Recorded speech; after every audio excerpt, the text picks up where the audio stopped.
Hey, awesome music students. We're working on that one part in Stairway to Heaven where he says, "Ooh, makes me wonder." He plays a D chord and then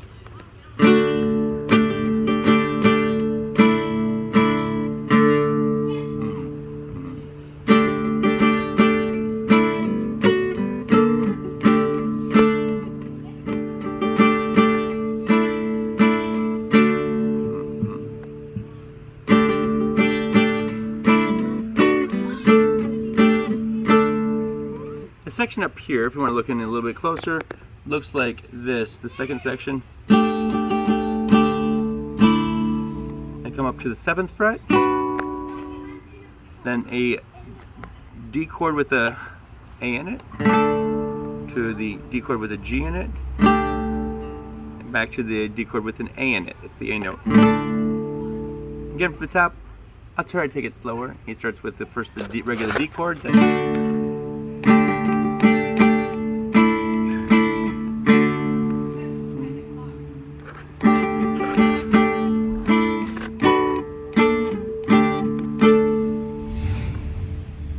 good job.